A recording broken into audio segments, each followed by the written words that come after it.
Yeah, it's been good. I think it was really good catching up with some of the older coaches who I know quite well. Jack Simon, I haven't seen him for years. He's living down in Mexico, so I probably haven't seen him for about 10 or 15 years, so it was nice catching up with him.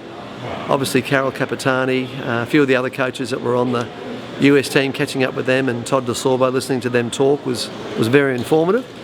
And I think one of my good mates from Australia who I used to coach, Don Watson-Brown, he's coaching over in China. We've been spending a bit of time together as well, so it's been good.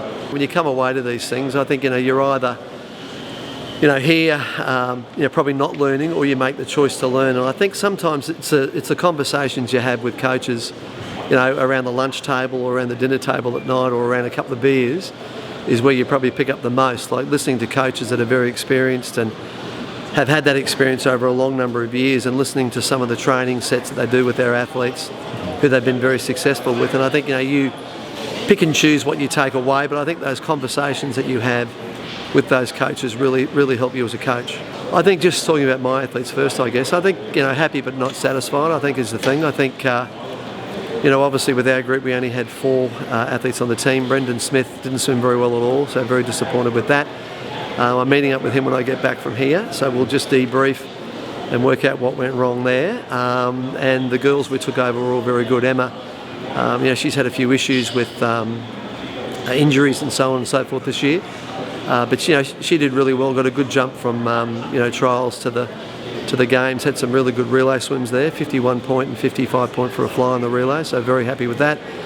Lani Pallister got COVID unfortunately just before the meet started and had to pull her out of the 15.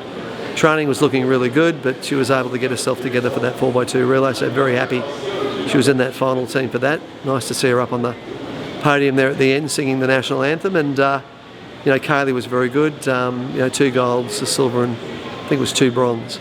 So I think happy with her, but I think probably a little bit disappointed with the times.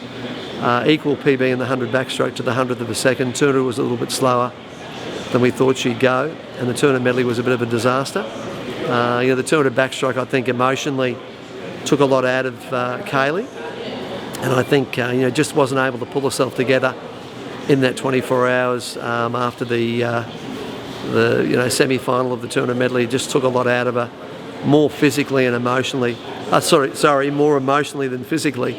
And I think she'll learn from that, and I'm hoping whoever she's with at the next Olympics, she lines up again for that 200 medley, because I think she's capable of swimming a lot faster on that one.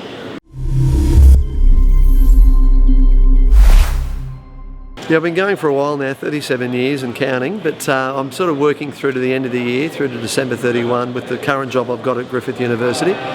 So that's supported by the university, but also Swimming Australia. And then after that, it's just really taking a bit of time out and just working out what I want to do. I planned on just for the next 12 months after December, just sort of mooching around and doing bits and pieces. There's been a few organisations around the place, a few different countries have asked if I'd come over and do clinics and camps and those sorts of things over in various destinations. So I'll just sort of sit down towards the end of the year and work out what it is. Work out a schedule that's not too busy, but will keep me moving for the next 12 months. And I think in that 12-month period, it's just working out whether I want to keep coaching or not. Like I'm very passionate about swimming. I love coaching, but I just feel at the moment, after doing it for so long, if I want to keep going for a little bit longer in the future, I think it's good to take that break now.